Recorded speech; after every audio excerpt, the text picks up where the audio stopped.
এই জন্য আল্লাহ তাআলা বলেন, এই কিসের বাহাদুরি, কিসের মাতবরি? আমি আল্লাহ তাআলা বলতেছি, আল্লাযী খলাকাল মাউতা ওয়াল হায়াতা, যিনি সৃষ্টি করেছেন মৃত্যু আর জীবন। আল্লাহ সর্বপ্রথম মৃত্যুর কথা কেন বললেন? এর পিছনে কারণ আছে না নাই? কুল্লু নাফসিন যায়কাতুল মাউত, প্রত্যেক প্রাণীকেই মৃত্যুর স্বাদ গ্রহণ করা লাগবে।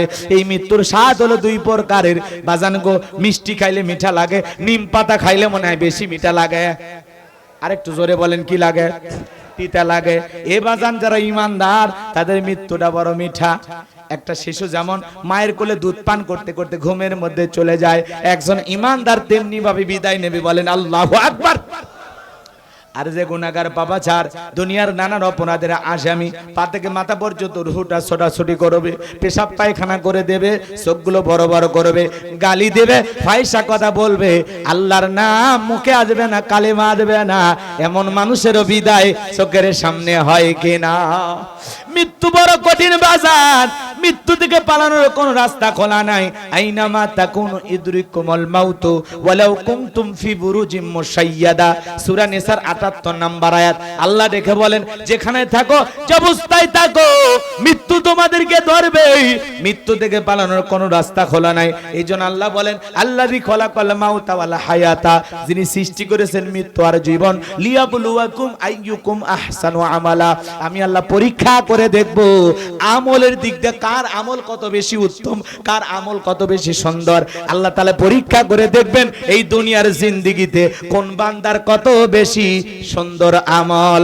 আমাদের আমল সুন্দর করার দরকার আছে না নাই? যার আমল যত বেশি ভালো তার আখিরাত তত ভালো, যার আমল যত বেশি খারাপ আখিরাত তার জন্য হয়ে যাবে বরবাদ। কথা বলে ঠিক কি না? একটু মনোযোগ দিয়ে শুনেন বাজান গো আমার, আমাদের নেক আমল করা লাগবে, উত্তম আমল করে বিদায় নেওয়া লাগবে। আল্লাযী খলাকাল মাউতা ওয়াল হায়াতা, আল্লাহ সর্বপ্রথম মৃত্যুর কথা কেন বললেন? কারণ আছে। এই দুনিয়াতে দাদা আসছে, বাবা আসছে, বাবার পরে আমি আসছে, আমার পরে আমার সন্তান আসছে, কিন্তু বাজান সর্বপ্রথম আল্লাহ মৃত্যুর কথা কেন বললেন? এই দুনিয়াতে আসার একটা সিরিয়াল আছে, যাওয়ার কিন্তু কোনো সিরিয়াল নাই। একটা সন্তান দুনিয়াতে আসবে, 9 মাস আগে জানা যায় সন্তান দুনিয়াতে আসবে, কিন্তু একটা মানুষ মারা যাবে 9 সেকেন্ড আগেও কেউ বলতে পারবে না কার কখন মৃত্যুর ঘন্টা বাজবে, বিদায়ের শেষ দিন হাজির হবে। কথা বলেন ঠিক কি না? এ বাজান গো আমার, দুনিয়াতে দাদা আসছে, দাদার পরে বাবা আসছে, বাবার পরে আমি আসলাম, আমার পরে আমার সন্তান আসলো, কিন্তু যাওয়ার বেলায় দাদার আগে নাকি সন্তান চলে যায়। এই দুনিয়াতে কত বাবার কাঁধে সন্তানের লাশ উঠলো, বাবার কাঁধে সন্তানের লাশ, এটা দুনিয়ার সব চাইতে ভারী বোঝা। এখনো কত শহীদের পরিবার কান্না করে। এ বাজার, কাঁধে সন্তানের লাশ, এটা দুনিয়ার সব চাইতে ভারী বোঝা। আমার ভাইয়েরা, দাদার আগে নাতি চলে যায়, বাবার আগে ছেলে চলে যায়, দেখবেন 80 বছরের বৃদ্ধ দাদা বেঁচে থাকে, 6 বছরের নাতি চলে যায়, 50 বছরের বাবা জীবিত থাকে, 20 বছরের টকবগে যুবক ছেলেটা মারা যায়। কার কখন মৃত্যু হবে আমরা কেউ জানি না রে যুবক। রং তামাশায় মেতে আছো, গান বাজনায় ডুবে আছো, পাপের সাগরে ডুবে আছো রে যুবক। তোমার মতো কত যুবক পিকনিক করতে গিয়ে বাস দুর্ঘটনায় মারা গেল, তোমার মতো কত যুবক কক্সবাজারে ঘুরতে গিয়ে মারা গেল, তোমার মতো কত যুবক সকালবেলা মোটরসাইকেল নিয়ে ঘুরতে ঘুরতে একটা সেলফি তুলে ফেসবুকে পোস্ট করলো, সন্ধ্যাবেলায় ট্রাকের তলে যায় লাশ হয়া বাড়িতে চলে আসলো। কার কখন মৃত্যু হবে আমরা কেউ জানি না। পরকালের প্রস্তুতি গ্রহণ করতে হবে, মৃত্যু ঝট করে চলে আসতে পারে। এ যুবক, কার কখন মৃত্যু হবে আমরা জানি না। ইমানের মৃত্যু যেন নসিব হয়, নেক আমল করে যেন বিদায় নিতে পারি। এই দুনিয়ার জমিন থেকে যেন মাওলা পাকের গোলামি করে বিদায় নিয়ে যেতে পারি। রং তামাশা ছেড়ে দাও, মসজিদ মুখী হয়ে যাও, মালিককে সিজদা দাও, পিতামাতার হক আদায় করো, মা বাবার কথা অনুযায়ী চলো, মা বাবার সাথে রাগারাগি করো না, খারাপ ব্যবহার করো না, স্ত্রীকে কষ্ট দিও না, সন্তানদের সাথে খারাপ ব্যবহার করো না, প্রতিবেশীর মনে কষ্ট দিও না, চলতে ফিরতে কোনো মানুষের সাথে খারাপ আচরণ করো না। এমন জীবন করিও গঠন, মরিলে হাসিবে তুমি, কাঁদিবে ভবন, মানুষ যেন তোমার জন্য দোয়া করে। রে যুবক, হে যুবক, এখনো সময় আছে, নেক আমল দিয়ে জিন্দেগিটা পরিবর্তন করো। আজকে তুমি আমি যদি মারা যাই, ওই 3.5 হাত কাপনের সাদা কাপনে মোড়াইয়া, চকলেটের মতো মোড়াইয়া মসজিদের খাটিয়াতে তুইলা রে যুবক, ওই অন্ধকার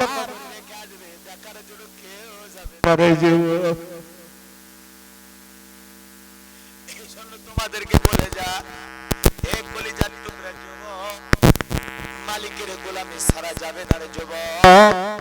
মৃত্যু যখন তখন চলে আসবে, এই জন্য নেক আমল করা লাগবে। লিয়াবলুয়াকুম আইয়ুকুম আহসানু আমালা, আল্লাহ বলেন আমি পরীক্ষা করে দেখব কার আমল কত বেশি উত্তম, কার আমল কত বেশি সুন্দর।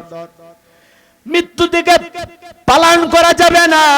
এই 30, 40, 50, 60 বছরের জিন্দেগি যদি নেক আমল দিয়ে সাজাইতে পারি, আল্লাহর গোলামি দিয়ে সাজাইতে পারি, পরকালের চিরস্থায়ী জীবনে নিয়ামতে ভরা জান্নাত দান করবেন কে? এই জন্য নেক আমল করে, আল্লাহর গোলামি করে, 5 ওয়াক্ত সালাত আদায় করে, কারা কারা কবরে যাবেন শেষবারের মতো 2টা হাত তুলে আল্লাহকে একবার দেখান। আল্লাহ আমাদের সবাইকে নেক আমল করা তৌফিক দান করেন। জোরে বলেন আমিন, আরেকটু জোরে বলেন আমিন। হাত নামান যুবক রে, মৃত্যুর যন্ত্রণা বড় কঠিন। মৃত্যু নিয়ে যেটা আলোচনা করে 2-2.5 ঘন্টা শেষ হবে না। আল্লাহর নবী ইদ্রিস আলাইহিস সালামকে জিজ্ঞাসা করা হয়েছিল, ও আল্লাহর নবী ইদ্রিস, মালাকুল মউত আপনার বন্ধু, দুনিয়ার জমিনে আপনার একবার মৃত্যু হয়েছিল, মৃত্যুর যন্ত্রণা আপনার কাছে কেমন মনে হয়েছিল? আল্লাহর নবী ইদ্রিস আলাইহিস সালাম ডেকে বলে, জান্ত ছাগলের গা থেকে চামড়া খসাইলে ছাগলের যেমন কষ্ট হয়, তার চাইতে মৃত্যুর যন্ত্রণা আমার কাছে বেশি কষ্টকর মনে হয়েছে। এই যদি হয় মৃত্যুর যন্ত্রণা একজন নবীর, আপনার আমার মৃত্যুর যন্ত্রণা কত কঠিন হতে পারে। আল্লাহর নবীর ইন্তিকালের পূর্বের ছোট্ট একটা ঘটনা আপনাদেরকে বলে যায়। নবীজি অসুস্থ, একবার হুঁশ ফিরে আসে, আবার বেহুশ হয়ে যায়। হযরতে ফাতেমা ওয়াজুরে চোখের পানি ছেড়ে দিয়া কান্না করেন। নবী ডেকে বলে, মা ফাতেমা, তোর চোখের পানি আমি সহ্য করতে পারি না রে মা, আয় আয় আয় আমার কাছে আয়। নবীজির চোখের পানি ফাতেমা সহ্য করতে পারতেন না, আবার ফাতেমার চোখের পানি আমার নবী সহ্য করতে পারতেন না। আমার নবী ডেকে বলে, ফাতেমা আয় মা, তোর কানটা আমার মুখের কাছে লাগায় দে রে মা। বিশ্বনবী কি যেন বললেন, হযরতে ফাতেমার কান্না বন্ধ হয়ে গেল। আম্মা জান আয়েশা ডেকে বলে, আমার মেয়ে ফাতেমা, তোমার আব্বাজান কি এমন বলেছে মা, যার কারণে তোমার কান্না বন্ধ হয়ে গেল? হযরতে ফাতেমা ডেকে বলে, মা, আমার বাবা বলেছেন বাবার ইন্তিকালের পরে সর্বপ্রথম বাবার সাথে আমার দেখা হবে। এ ভাইরা আমার, জিবরাইল দরজায় ডাক দিয়ে বলেন, নবী, আল্লাহ তাআলা আপনাকে সালাম পাঠিয়েছেন। নবীজি সালামের জবাব দিলেন। জিবরাইল বলেন, নবী আপনার শরীরের অবস্থাটা কেমন আল্লাহ জানতে চায়। আল্লাহ সব জানেন, তারপরে বন্ধুর প্রতি ভালোবাসাটা কেমন ছিল? নবী বলে, জিবরাইল, আগের চাইতে শরীরটা অনেক ভালো, আমি কিছুটা সুস্থতা বোধ করতেছি। কিছু সময় পরে আবারও জিবরাইল হাজির, দরজায় এসে নক করে ডেকে বলেন, নবী, আপনার ঘরে ঢোকার অনুমতি চাই। আমার নবী ডেকে বলে, কেন অনুমতি চাও? বলে, আসমান থেকে আজকে আমি একা আসি নাই নবী, আমার সাথে আর একজন ফেরেশতা এসেছেন, যার নাম হলো মালাকুল মউত, যার নাম হলো আজরাইল। এই ফেরেশতা দুনিয়ার কারো বাড়িতে ঢোকার পারমিশন লাগে না, অনুমতি লাগে না। নবী গো, আপনার অনুমতির অপেক্ষায় দাঁড়িয়ে আছে। নবীজি ফাতেমাকে বলে, মা দরজা খুলে দাও।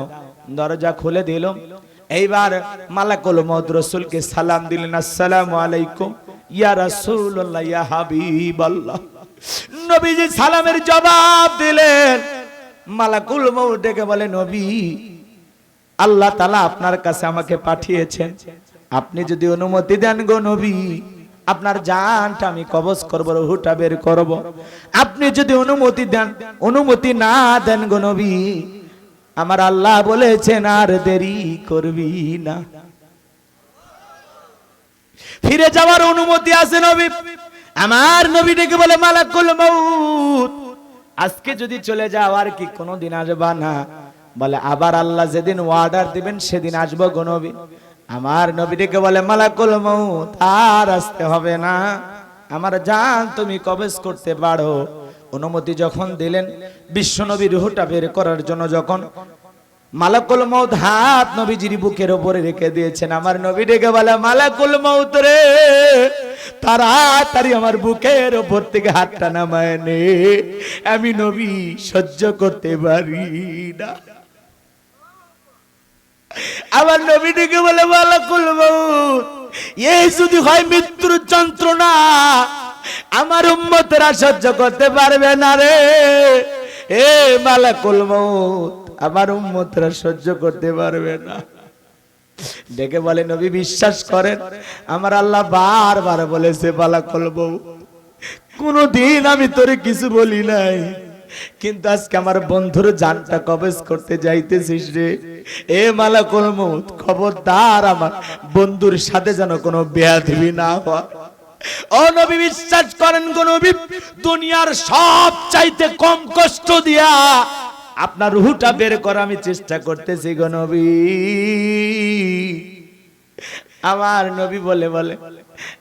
নবী বলে মালাকুল মউত, এই যদি হয় মৃত্যুর সব চাইতে কম যন্ত্রণা, আমার উম্মতরা সহ্য করতে পারবে না রে মালাকুল মউত। এ মালাকুল মউত, আমার ওয়াদা দে, আমার উম্মতের জানটা বের করার সময় কষ্ট দিবি না, ইহসান করবি, দয়া করবি। মালাকুল মউত, এ মালাকুল মউত, বল বল আমার কাছে বল, কেমন নবী পাইছি মৃত্যুর আগেও উম্মতের কথা ভুলে যায় নাই। আল্লাহু আকবার। এ নবীর আশিকেরা, পাগলেরা, এ রংপুরের বাবাজিরা, কান লাগায়া কথাটা শুনে যান। মালাকুল মউত ডেকে বলে, নবী, আপনার উম্মতের মধ্যে যারা ঈমানদার হবে, যারা আপনার আদর্শের পথে চলবে, নবী আপনার রেখে যাওয়া পথ মোতাবেক চলবে, আপনার আদর্শ জীবনে ধারণ করবে, বাস্তবায়ন করবে গো নবী, কথা দিলাম গো নবী, তাদের জানটা বের করার সময় আমি তাদেরকে কম কষ্ট দেব। বলেন আল্লাহু আকবার। এইবার দ্বিতীয়বার যখন আবার নবীর রূহটা বের করার জন্য হাত রেখে দিয়েছেন, আমার নবী ডেকে বলে, মালাকুল মউত, সহ্য করতে পারি না রে। এ মালাকুল মউত, তাড়াতাড়ি হাতটা আমার বুকের উপর থেকে নামায় না। আমার নবী কেঁদে কেঁদে বলে, এ মালাকুল মউত আজরাইল, আমার কাছে মনে হয় আমার বুকের উপরে পাহাড় চেপে ধরা হয়েছে। নবীর কাছে যদি মৃত্যুর যন্ত্রণা এমন মনে হয়, ও রংপুরের বাবাজিরা, আপনার আমার মৃত্যুর যন্ত্রণা কত কঠিন, কত ভয়ঙ্কর হতে পারে। সেই মৃত্যু আসার আগে নেক আমলের জিন্দেগি করতে হবে, কোরআন ওয়ালা জিন্দেগি করতে হবে। ইহদিনাস সিরাতাল মুস্তাকিম, সিরাতাল মুস্তাকিমের প্রতীক হইতে হবে। রং তামাশা ছেড়ে দেন, মালিকের গোলামিতে জিন্দেগি কাটায়া দেন। 50-60 বছরের জিন্দেগি কোনো না কোনো ভাবে কেটে যাবে। 15-20 বছর আমরা ইবাদত বندگی করতে পারি নাই। শিশুকাল, যৌবনকাল, বিয়ের রং পিরিতে চলে গেল। এখন যুবক বিয়ে করেছো, ইবাদতে মনোযোগ হয়ে যাও। বলে, হুজুর আর কিছুদিন যাক, নতুন বিয়ে করেছি, হাতের মেহেদিটা শুকাই নাই। তোমার মতো কত যুবক বিয়ে করেছে, বউ নিয়ে যাইতেছে, বাসর ঘরে সাজানো আছে, কিন্তু ট্রেন এসে ধাক্কা মাইরা জিন্দেগিটা শেষ হয়ে গেছে, মৃত্যু চলে আসছে। বিয়ে করছে, কবুল বলছে, বাসর ঘর পর্যন্ত পৌঁছানোর ভাগ্য হয় নাই।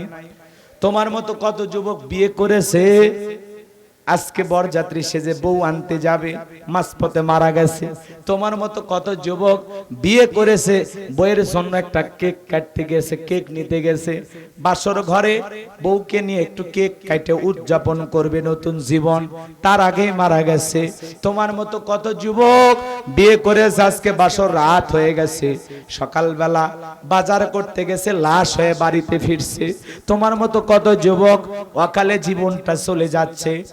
এই জন্য যুবক, তুমি যে বিয়ে করবা, বাচ্চা হবে, সন্তান বড় হবে, দাদার বয়সী হইবা, এই যে লম্বা চিন্তা ভাবনা করতেছো, লম্বা হায়াতের আশায় বসে আছো।